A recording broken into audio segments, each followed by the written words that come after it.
Hello guys, welcome back to my channel. నేనైతే ఇప్పుడు ఒక బ్రేక్ఫాస్ట్ ఆర్ లంచ్ సిరీస్, ఇది ఇప్పుడు మనకి స్కూల్స్ అయితే స్టార్ట్ అయిపోతున్నాయి. సో చాలా బాగా అందరి మదర్స్కి యూజ్ అయ్యే ఒక సిరీస్ అయితే స్టార్ట్ చేశాను. అలాగే మనం దీంట్లో ఎపిసోడ్ 1లో చేస్తుంది ఏంటంటే మసాలా ఓట్స్. ఎలా చేయాలో చూద్దాము. ఫస్ట్ స్టవ్ పైన ప్యాన్ పెట్టేసుకొని ఒక 2 టేబుల్ స్పూన్ ఆయిల్ కానీ గీ కానీ ఏదైనా తీసుకోవచ్చు. గీ మంచిగా వేడైన తర్వాత దాంట్లోకి జీలకర్ర కొంచెం వేగిన తర్వాత చిన్నగా కట్ చేసి పెట్టిన పచ్చిమిర్చి నేను ఒక 3 తీసుకున్నాను. ఇవి కొంచెం కారం ఎక్కువగా ఉన్నవే తీసుకున్నాను.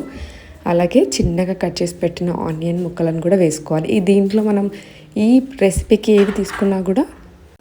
వెజిటేబుల్స్ ఏవి తీసుకున్నా కూడా కొంచెం చిన్నగా కట్ చేసి తీసుకుంటే మంచిగా ఫ్రై అవుతుంది అని తినడానికి కూడా బాగుంటుంది. అంటే చాలామంది పిల్లలు వెజిటేబుల్స్ తినడానికి ఇష్టపడరు కదా. అలాగే ఇప్పుడు మనకు ఆనియన్స్ ఫ్రై చేసుకున్న తర్వాత మన దగ్గర అవైలబుల్గా ఉన్న వెజిటేబుల్స్ ఏవైనా వేసుకోవచ్చు. నేనైతే ఇక్కడ బీన్స్, క్యారెట్, టొమాటోస్ ఇవన్నీ కూడా చిన్నగా చాప్ చేసి తీసుకున్నాను. ఇవన్నీ మనకు ఒక 6 to 7 minutes వరకు ఫ్రై అయితే సరిపోతుంది. కంప్లీట్గా బాయిల్ అవ్వాల్సిన అవసరం అయితే ఏం లేదు. సో ఇక్కడ మనకు కావాల్సిన వెజిటబుల్స్ అన్నీ వేసుకున్న తర్వాత ఒక 6 minutes వరకు అయితే ఫ్రై చేసుకోవాలి. ఈ రెసిపీని మనము బ్రేక్ఫాస్ట్లో అయినా లంచ్ అయినా తీసుకోవచ్చు. ఎందుకంటే చాలా స్టమక్ ఫిల్లింగ్గా ఉంటుంది. వెజిటబుల్స్ తినని వాళ్ళు కూడా చాలా ఇష్టంగా తింటారు. ఇక్కడ ఇలా ఫ్రై అయిన తర్వాత దీంట్లోకి చిటికెడు పసుపును కూడా వేసుకోవాలి. పసుపు ఏంటంటే మనకు కొంచెం ఒక మంచి కలర్ని కూడా ఇస్తుంది కాబట్టి ఒక 1 టేబుల్ స్పూన్ వరకు తీసుకుంటే పర్ఫెక్ట్గా సరిపోతుంది.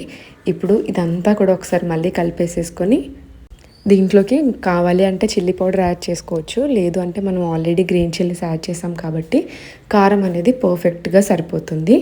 అలాగే ఇప్పుడు దీనికి రుచికి సరిపడా సాల్ట్, నేను తీసుకున్న క్వాంటిటీకి అయితే 1.5 టేబుల్ స్పూన్ వరకు అయితే సాల్ట్ తీసుకున్నాను.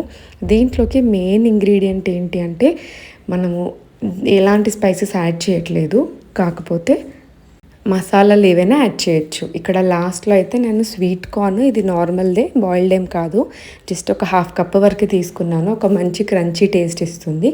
అలాగే కొద్దిగా కరివేపాకు కూడా వేసుకొని మళ్ళీ ఒక 5 నుంచి 6 నిమిషాల వరకు అయితే దీన్ని ఫ్రై చేసుకోవాలి.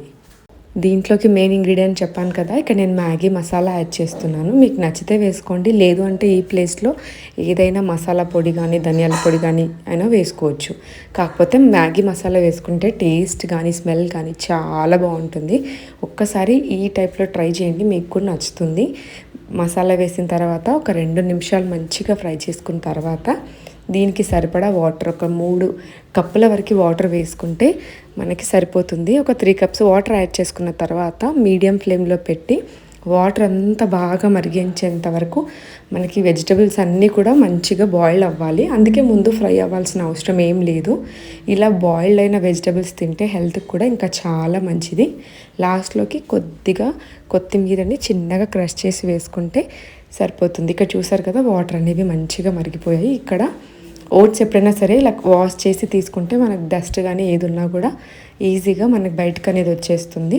వాటర్ మరిగిన తర్వాత ఇలా కడిగి పెట్టుకున్న ఓట్స్ని కూడా యాడ్ చేసుకుంటే 5 నుంచి ఒక 10 నిమిషాల వరకు మినిమం మనం ఓట్స్ని అయితే ఉడికించాలి. మరీ ఇన్స్టెంట్గా కూడా ఓట్స్ తిన్నా కూడా డైజెషన్కి చాలా ప్రాబ్లం అవుతుంది.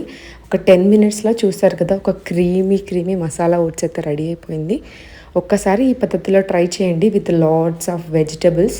చాలా టేస్టీగా ఉంటుంది అండ్ పిల్లలు కూడా చాలా ఈజీగా తినేస్తారు. లాస్ట్లో కావాలి అంటే పెప్పర్ పౌడర్ ఆర్ నెయ్యితో అయితే మనం దీన్ని సర్వ్ చేసేసుకోవచ్చు. ఐ హోప్ మీ అందరికీ వీడియో నచ్చిందనే అనుకుంటున్నాను. ఒకసారి ట్రై చేసి ఎలా ఉందనేది నాకు కామెంట్స్లో చెప్పండి. Thank you so much for watching. Please follow for more videos. Bye.